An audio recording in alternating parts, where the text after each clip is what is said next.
Welcome to the EduData Podcast, a podcast that serves as your weekly guide to the data driving higher education. We are your hosts. I'm Jamie Boggs.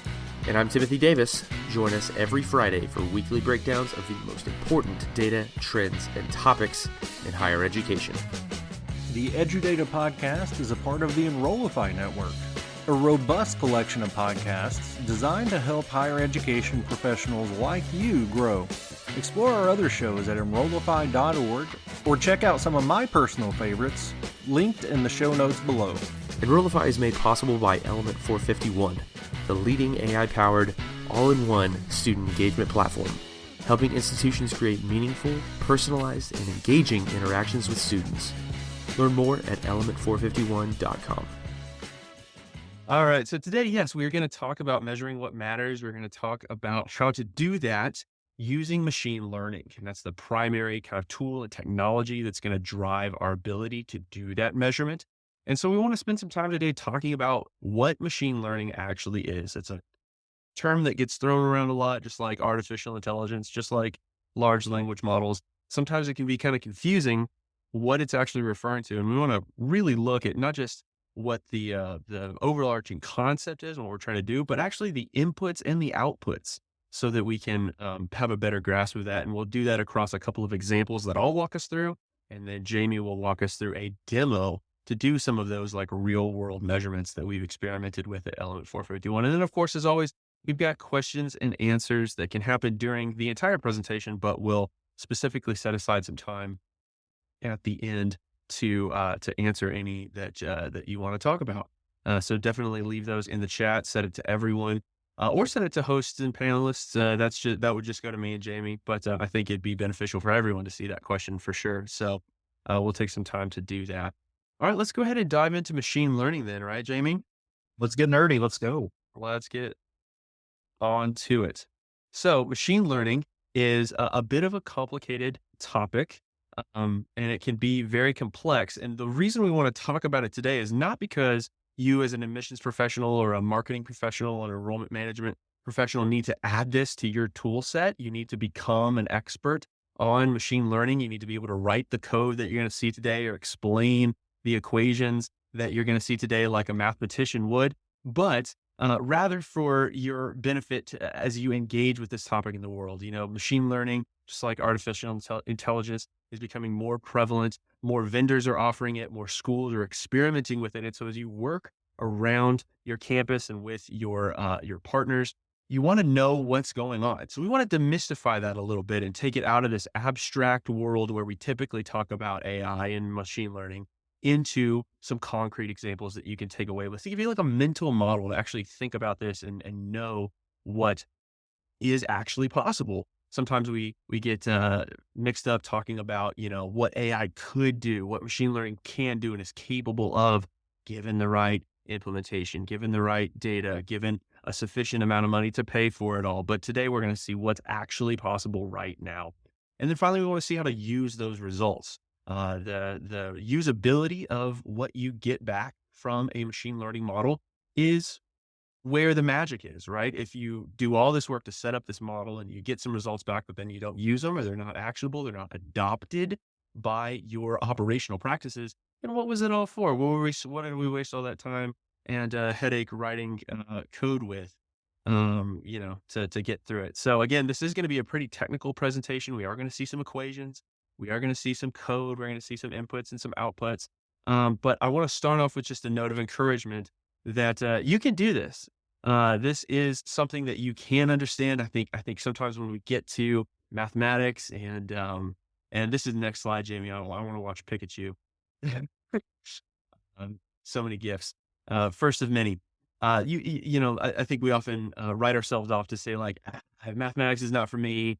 This all computer science stuff is not for me. I don't get it. I gloss over when I see this stuff and when people talk about it, but stick in there, another pass at it today. And you'll start to absorb more and at least, come away with some ideas and maybe even some terms, that you can use in your day-to-day conversations about this. So don't give up, stick in there with us. We're excited to have you here. We're going to have some fun. Okay. So let's, start with what machine learning is. I think we could start by saying that machine learning is a machine that recognizes patterns. And we as humans love patterns. We see patterns everywhere. It's one of our like defining traits as humans, as animals. And we see those patterns everywhere. We see them in the weather, right? We love to talk about how the weather changes, and we have the seasonal patterns. That's a really easy one. We also see things in patterns of things like behavior. We kind of define ourselves by how we behave, and we define our world by how others behave or how the environment around us behaves. And then another example that I want to spend a second on is language. Language itself is a pattern and is one of the defining traits of being human, is the language that we use.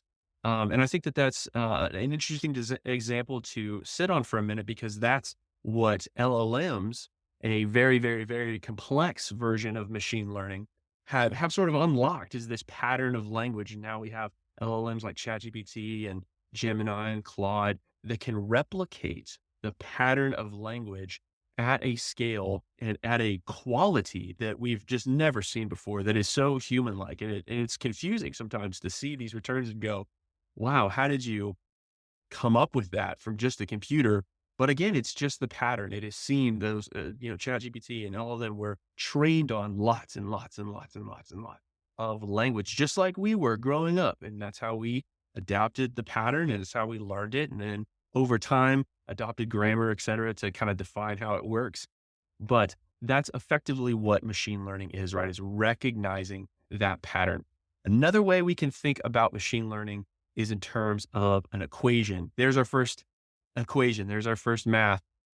So first of many. We try to put some math with some gifts to keep it light, to keep us moving and having fun.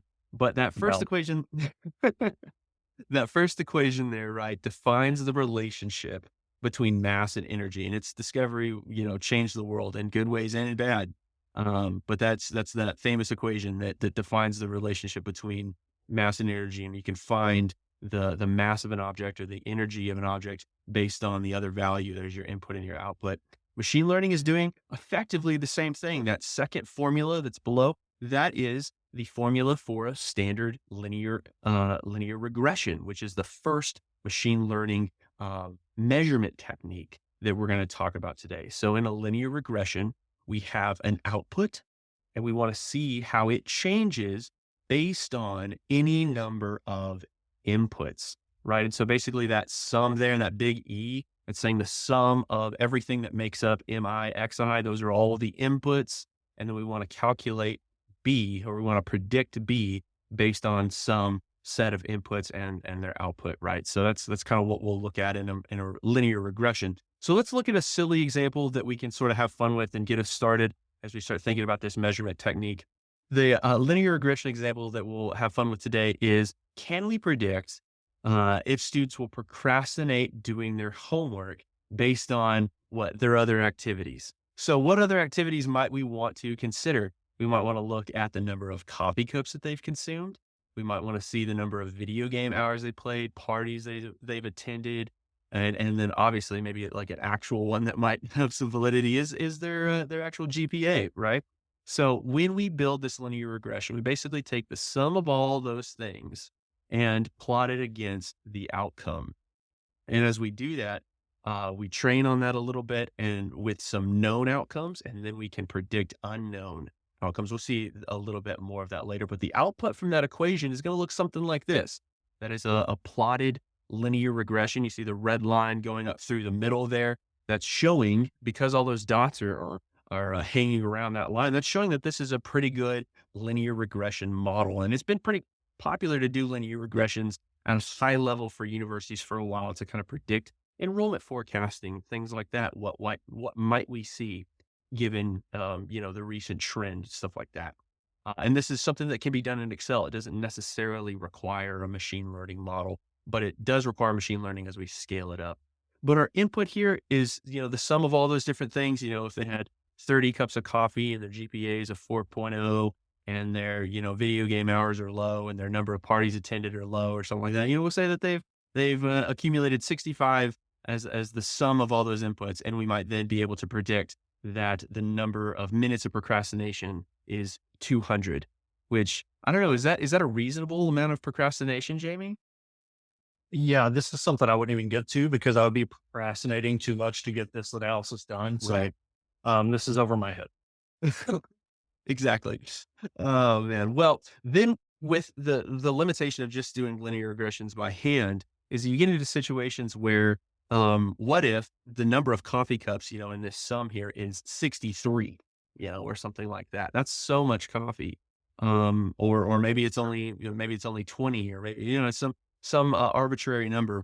What if that sum or what if it becomes really dominant in the equation? What if, the number of parties and the hours that late that you stayed out, is so great that no number of coffee cups is going to correct that and prevent you from procrastinating, prevent you from doing poorly on the test, right? So we might then want to say, what if we decrease the importance of coffee cups in our equation? We don't want to, we want to still consider it, but we don't want it to take precedence over maybe the number of video game hours played or number of parties attended because its benefit is only so great compared to those other inputs. So then we might do something like this on the next slide, where we take the sum of coffee cups, but we only take like 10% of it. So that's what we're doing there, where we multiply it by 0.1.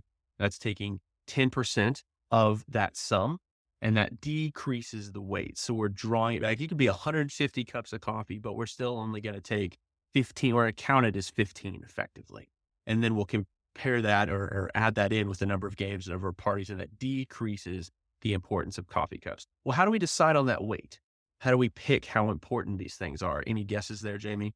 How important is coffee in your daily routine? I was going to say, we call this the Megan equation. Megan Strauss, that works with us, the Element 451 team, lives on coffee. So we really have to account for that in the weight of our variables. So it may be coffee, it may be emails sent, as we'll get to later, that kind of thing. Why don't everybody just comment in the chat and say how much coffee you've had today? I don't want to know about the parties. Keep that to yourself. Let's hear about the coffee. Yeah, we don't have to get too personal, but yeah, a number of coffee cups. So one a day. That seems like a like reasonable amount. One a day. I can usually get by on one, maybe two. Yeah, 2 a day. There we go. I had a professor in college though that bragged about drinking like 64 ounces of coffee every day, which seems scary. May want to check on that first. Right? You good? Yeah.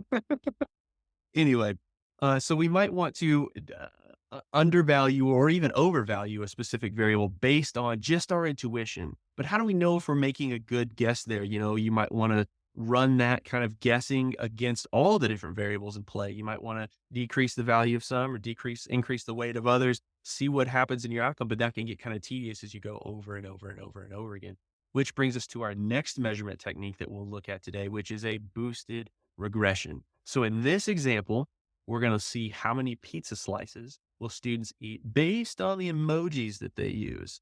Again, silly example. We're having fun. That slice of pizza looks really good. Yeah, pizza's my coffee, I think. That's like a margarita pizza, right? With like the cherry tomatoes baked on top. All right. 200. Look. Yeah, let's move on. So in this example, we might measure the types of emojis that are used and how frequently they're used. But the boosting part of that regression is basically the machine taking over that iterative process for you. So it's going to try the crying face emoji at 10% and at 50%. It's going to try the nails at 50%. It's going to try the cowboy hat at 70% and on and on and on like that until it finds the best fit. So it's optimizing it for you effectively, taking away that need to do it all manually. And again, this is where the advantage of using machine learning comes in over just doing it by hand. While you could do it by hand, you're getting a much quicker result by using the computer, right? So this next slide has a jump scare. Oh, I was going to count down on it. This is a simple visual of a boosted linear regression where it's comparing and finding that best fit. It's doing that in 3 dimensions. But again, just like with a normal linear regression, the boosted regression is going to take in some input of the sum of variables against the best algorithm and output a prediction. So if the sum of all those emojis is 65 or whatever it may be, pizza slices is 8, right?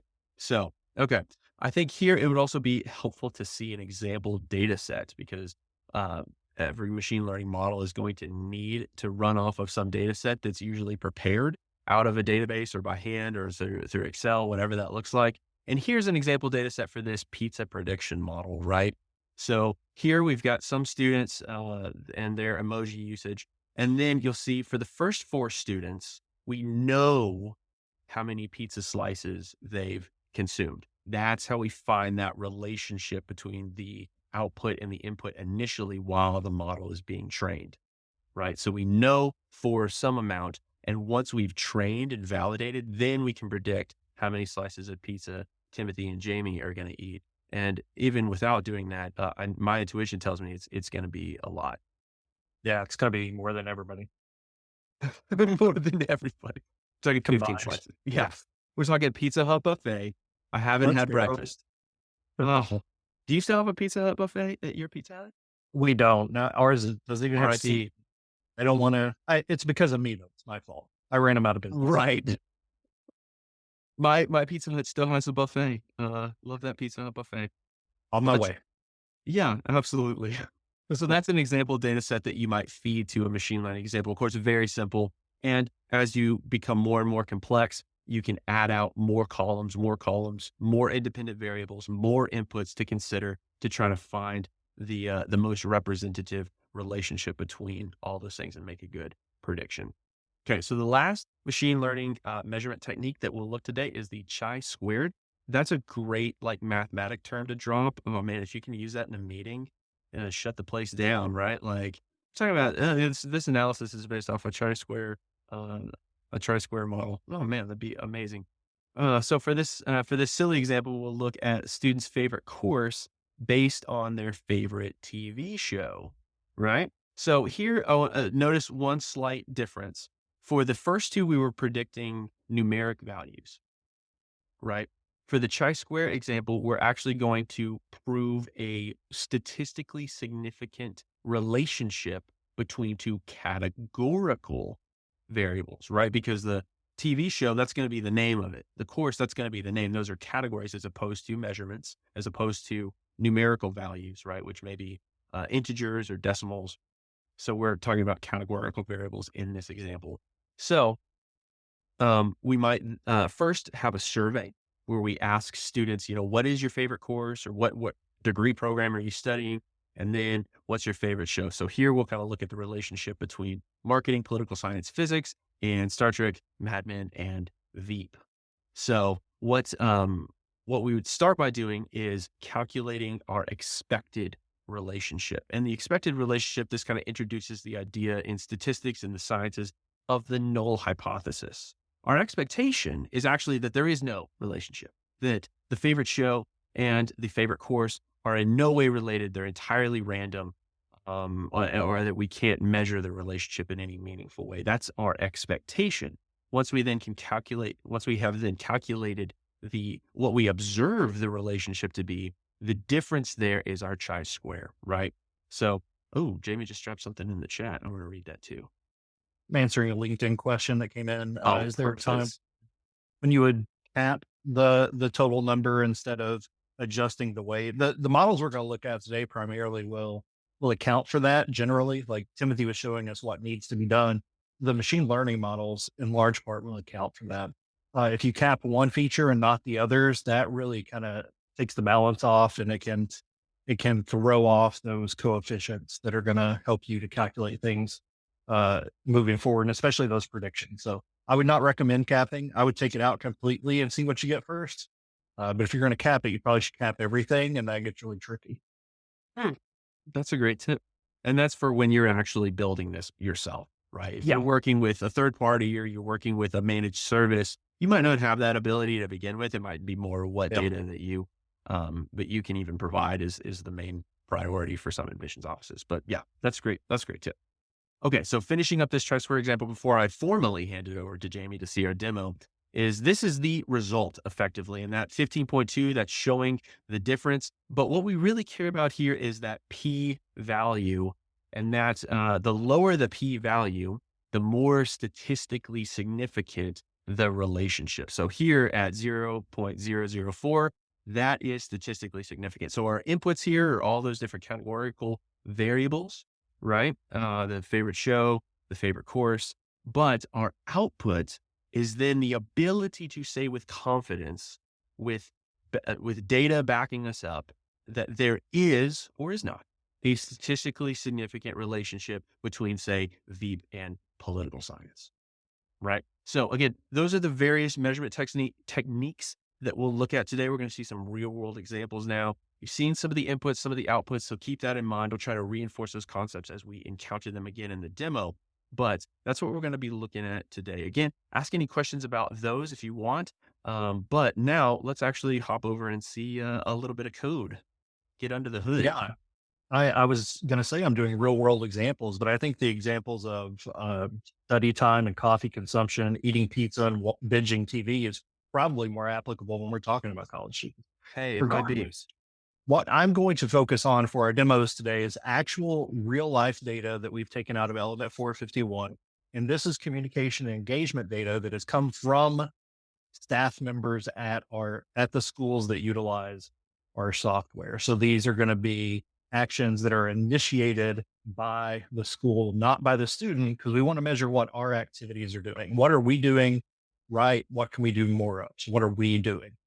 And we're going to break this down in a couple different ways. We're going to look at it at the user level. So for every email a specific student got, for every time they were asked to come to an event, what was their outcome? Was it enrollment or was it not? And then we're going to look at it at the school level. And those are going to be the same data sets, except we're going to look at it aggregated by school and see if we can get results that way. And then we'll compare and see how alike or different those are going to be. So we're going to hop into some specific tools. Tag Timothy is in chat now. Going to be answering those questions for you. We're going to start in Snowflake.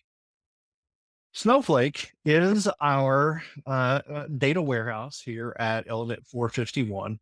And this, I'm not going to go over every line of code. I don't want to lose people that way, but I will kind of just point to where things are as we go along. So this is the model that we're building that's going to be at the user level. So we have this element ID that could be tied back to an individual if we're trying to predict, but doesn't give away any PII, which is great.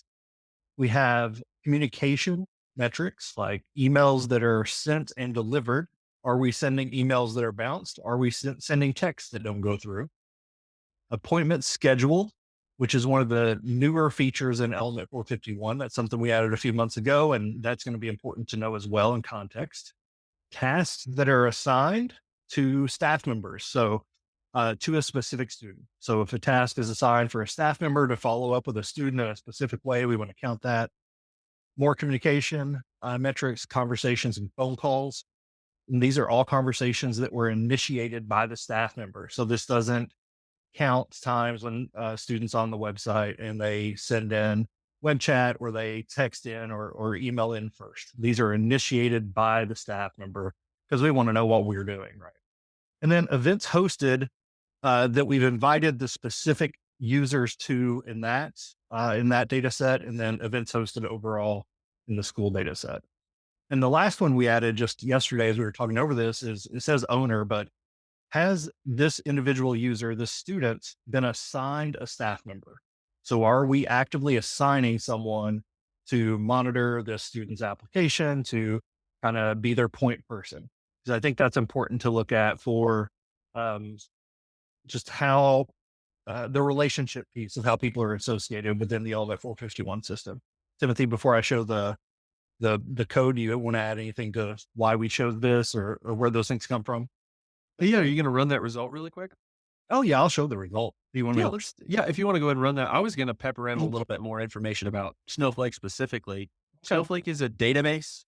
You probably have a database on your campus, or the vendors that you're working with have some sort of database. We use Snowflake specifically for analytics purposes.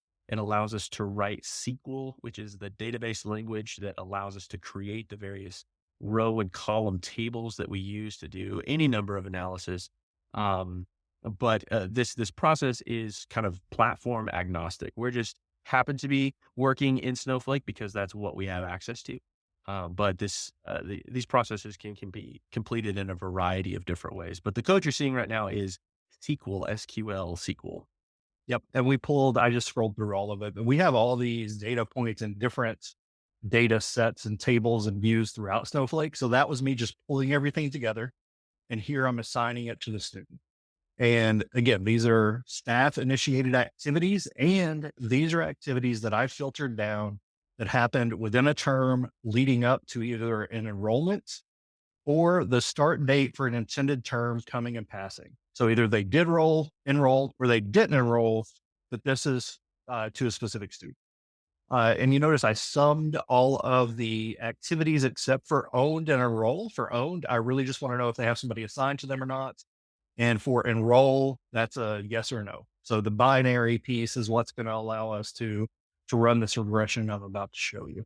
And this is what the data set looks like. So we get it back, and it comes back. It's got almost 1 million rows, which is a good solid data set to work with. Again, something to keep in mind. The more iterations you have, the more patterns that the model can look at in order to establish those patterns.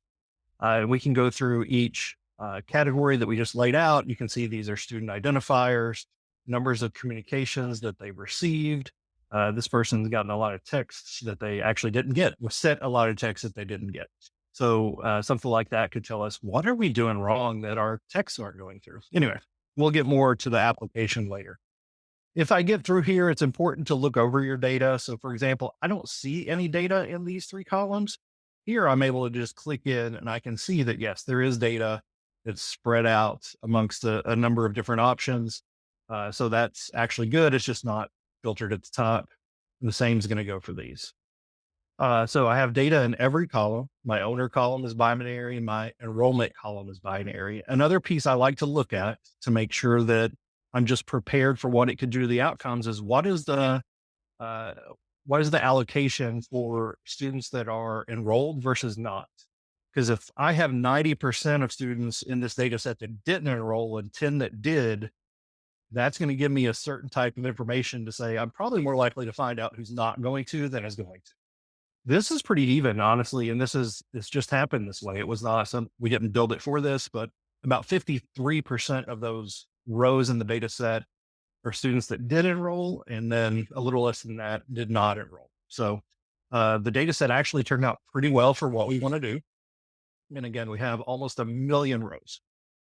And the first model we're going to show is a boosted regression model like Timothy talked about. So this is going to use so many patterns, and it's going to use random forest, I think is specifically what, and this is built into Snowflake, what they use in their regression models. That does require a binary outcome.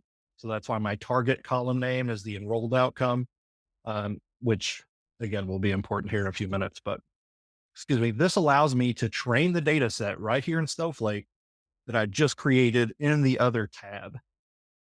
And this is going to go through. So it divides up itself a certain percentage of the data to train on, and then it saves the rest of the data to run tests on to see how well the training went. And that's going to be able to tell us how solid of a model this is and how seriously we can take the results. So I've already, because I don't do anything live anymore, I've learned my lesson. Go ahead, Timothy. Oh, I was going to say, I'll make a point of the reason that machine learning specifically, but also LLMs have become more usable, more accessible is because of services like this. So Snowflake effectively for Element 451 is a service provider for us. And so as opposed to having to go basically write this machine learning algorithm ourselves, which would require, infinitely more work on our part to configure correctly, to make sure that it was all functioning properly at the start, but also to make sure the calculations were correct. We can use this service within our database environment that allows us to just throw our input in and also maybe provide some configuration and then get the result back. Yeah. So this was actually one of those examples. I worked for months building a predictive script, and then Snowflake released this, and I was just like, what are we even doing here? But this is a super helpful use case. And you could go one step further and use this model to predict enrollment of future students, like we talked about with the pizza. Of we don't know whether these students are going to enroll. Let's use this model to figure that out. That's a different webinar. Not doing that today. But I do want to look at the information we get back from the model to tell us whether we can trust it or not. So first, we're going to look at a confusion matrix, which for the life of me, I can't understand why a table that's meant to make information so clear is called a confusion matrix, but that's the world we live in. What this table is telling us for values that are actual zeros, how many were predicted to be zero, and it was a pretty big number.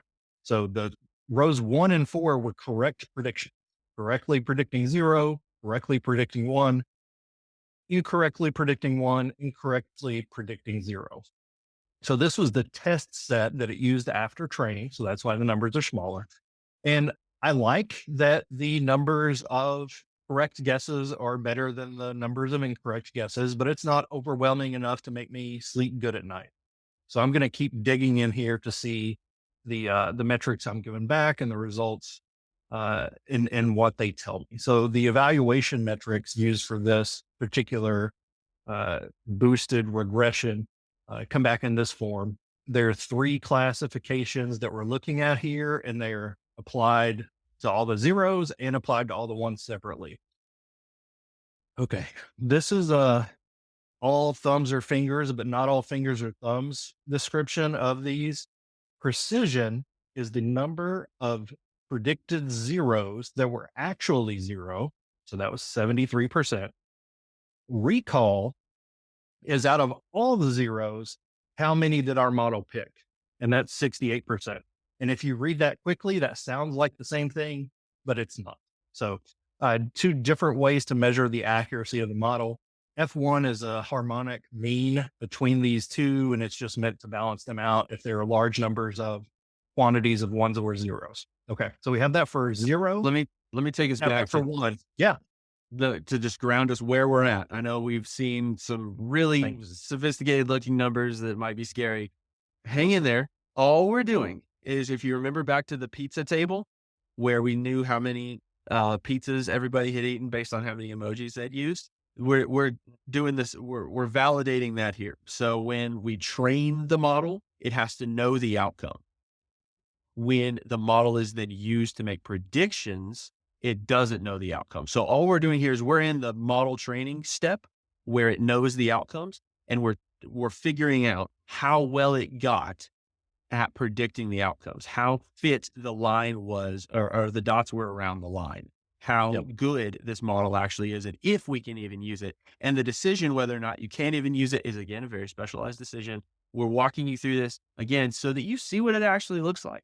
That when people say, hey, we're building a machine learning model, you have a frame of reference to know what it is they're actually doing. It's not magic. It's just SQL statements that return these really confusing looking tables. And yeah, absolutely. And this, if you do this more than once, this will make more sense. And there are even more precise ways to, you don't have to look at all these numbers. I'm just trying to explain. And when I see these numbers, what I see is the faces of people who have taught me and trained me, and their faces, if I came to them with a precision score of 74%. Generally between 70 and 80 is an acceptable range. So I could probably do an analysis with this. For zeros, it's around 70. For ones, it's around 76, but I'm not going to feel great about it. So I'm going to dig just a little bit more here, and then we'll get to the meat and potatoes of why you're here. Global evaluation does 2 things. One, it adds this metric of AUC. That stands for area under the curve. And in my experience, this has become a number that I feel like I can trust. This comes specifically from regression models, and it is an accuracy percentage that weights everything.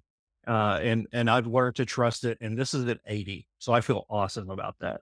The difference between macro and weighted is that macro average types don't take into account whether there are more ones or zeros, and the weighted ones do. Because ours are pretty much even in this data set, we see actually exactly the same result for AUC. Again, not something we planned, but it worked. So the area under the curve is 80%. I feel like I can take a breath and say, this is the model I can trust. Now, what can I learn from it?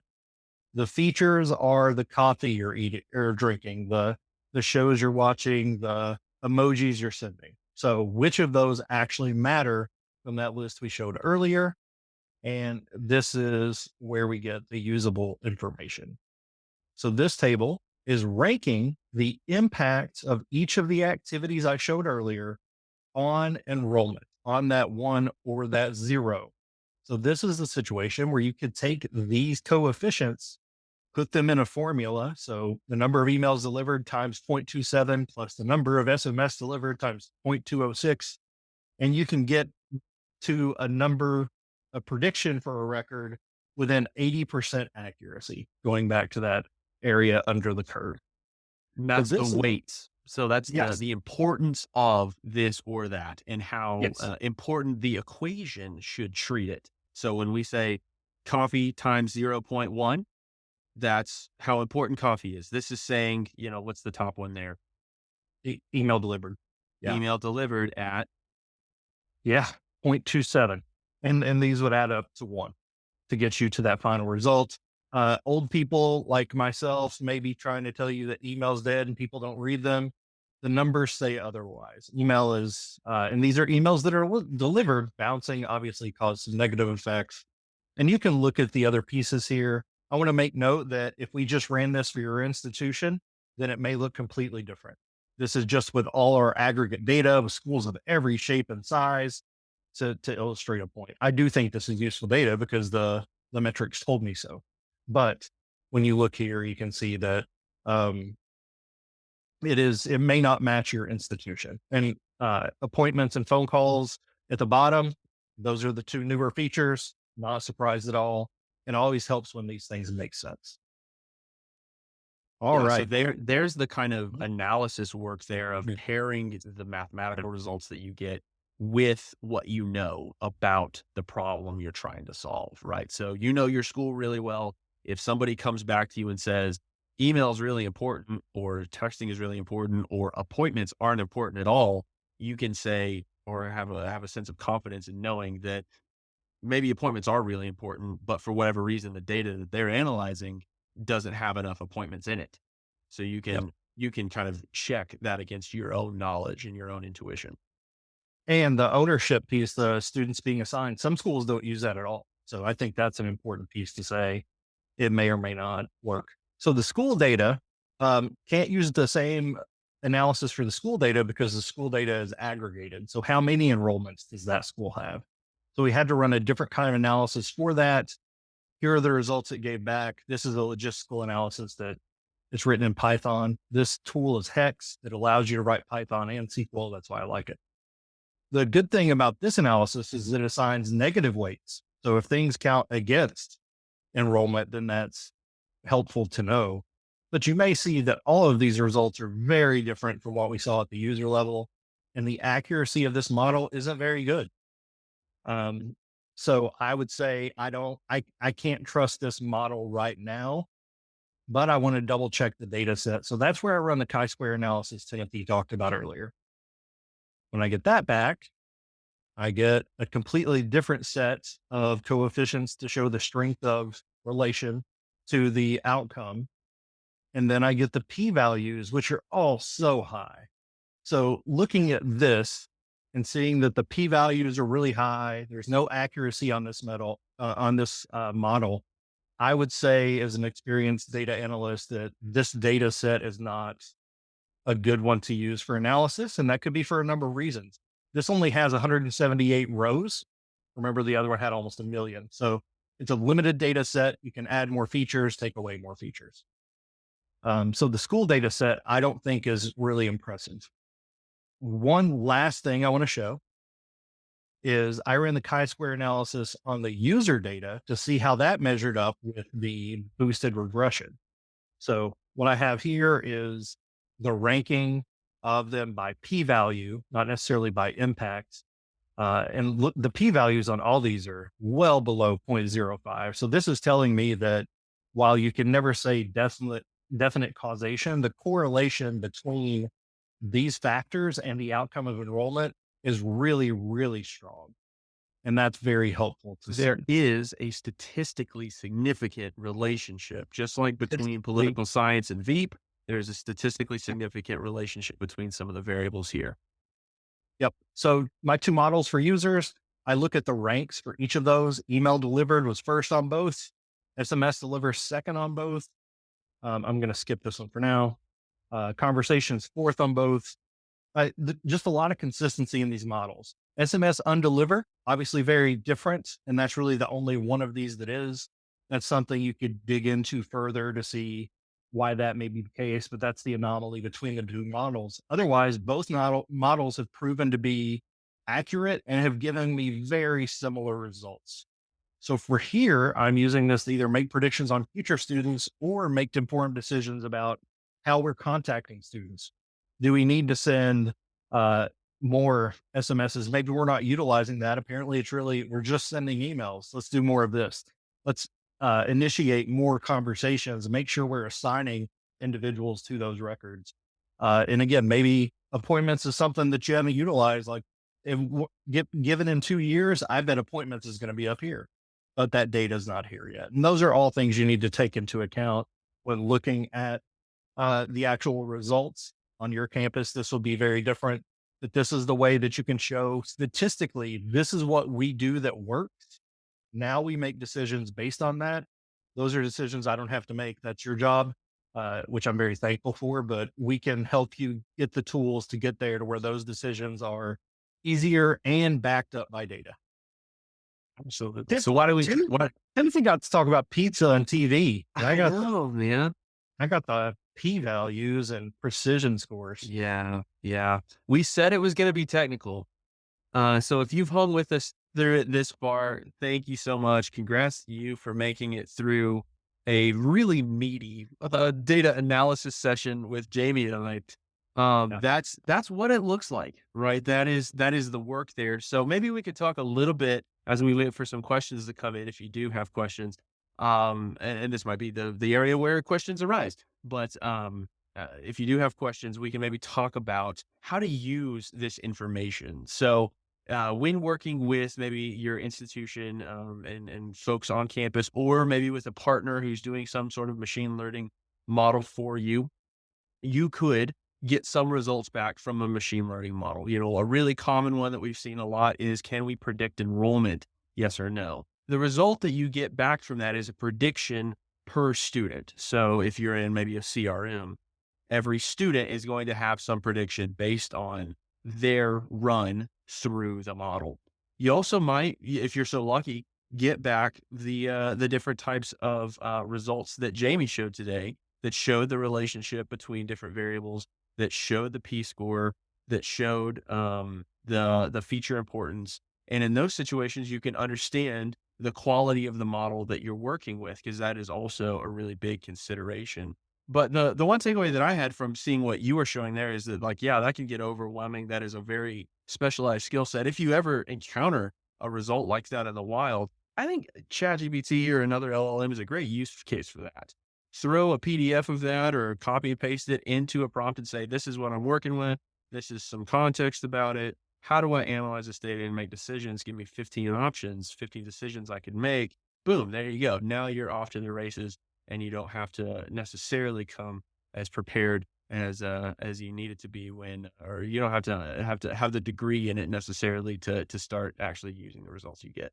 I was exploring that earlier today and taking the actual data set and dropping it in and asking an LLM to look at it. And then, how should I explain this to my boss and how we can make it actionable? So prompt engineering is going to be really important here, but not only can it help you understand what you're looking at, it can help you understand how to explain it to others and how to frame it in a way that's useful and not just say, look at my p-values. Don't do that. Exactly.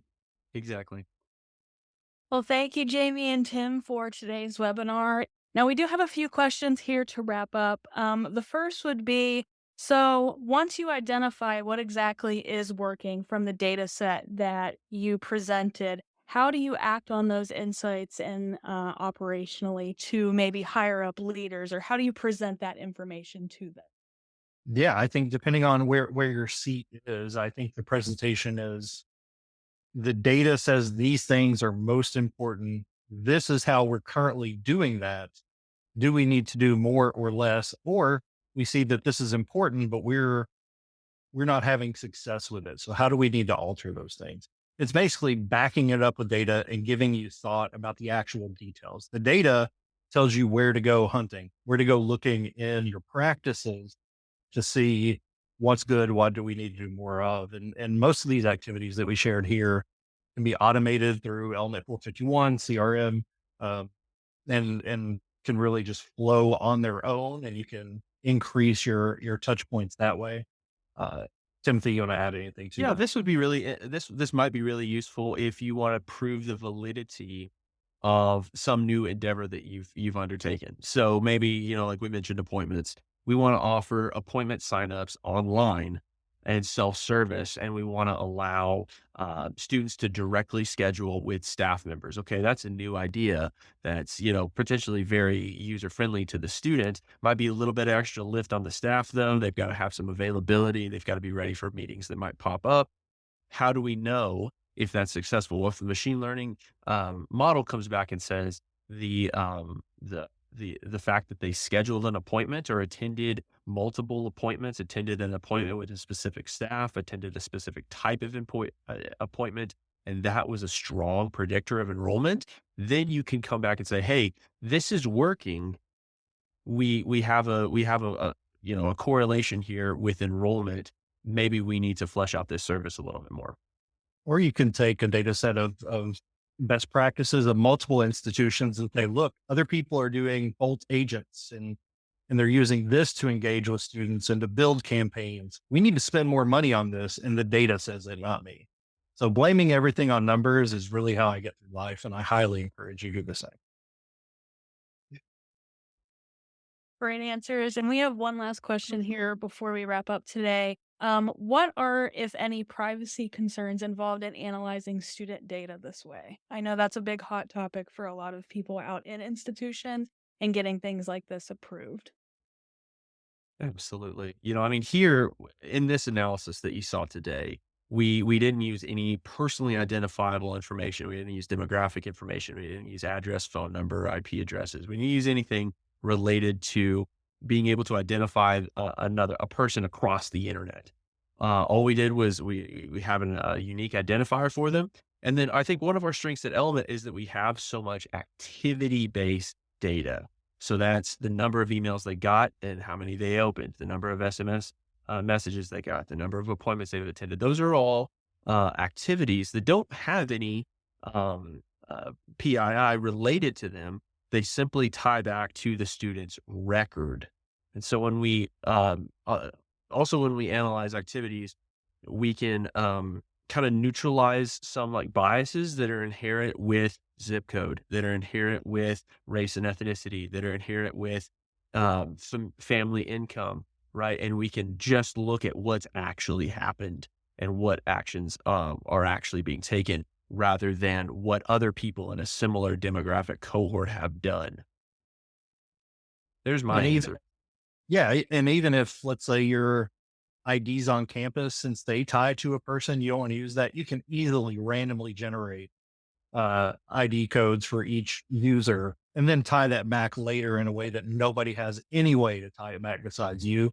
And that's really helpful. When you do use demographic data, if you have that completely unique random code, and then you're using ones and zeros for in-state, out of state, and it's directory information, generally that falls within FERPA. As long as you're not digging too deep into, like, I don't know if I go zip codes, that feels a little odd, but in-state, out of state, graduate of high school, GED, like those things like that are generally accepted in the greater practice of data sharing without Yeah. violent FERPA or other PII regulations. It also comes down to like who's handling the data, where the computers are located. There's a lot of different factors that go into that. Artist and JC actually have a great episode on Generation AI, their podcast about FERPA and just kind of a breakdown of it. And that I think they've got a pretty good intro to the topic from this perspective. Yeah, that's a good question, though. It's very important. Mm-hmm. Actually, sorry, I lied because we had a few questions going on LinkedIn. So we're going to take Great. one a little bit from Jordan and David. So Jordan says, can you speak to the challenges of integrating machine learning models with existing CRMs or SIS systems in higher ed? Yeah, I think it's going to depend on who's doing the machine learning. If it's a dedicated service provider that only does that, what typically is going to happen in that situation is you're going to have to export some data for them to use, and then they're going to export some data for you to use, and that's going to happen across like CSV files or Excel sheets, stuff like that. So that could present a challenge if you're not equipped to be able to generate such a data set. They might have very specific requirements of how that Excel sheet needs to be formatted. We need to have these columns. We need to have this result. It needs to have, X number of rows, whatever. So that can get a little bit complicated for folks that are just doing that specifically. But we've seen a lot of folks or a lot of service providers start to introduce these features. We've talked about how they're a little bit more integrated into Element. I know that there's some other service providers in the CRM and SIS space that are also looking into this in a variety of different ways. And so in those situations, it's less about how you format the data and more about how much data you have in that particular system. So for Element, like one of the challenges that we often run into is that we don't own enrollment records. Right? That's the SIS. That's the student information system. We are just the CRM. We take everybody through application and through the decision up to admitted or conditional offer or denied.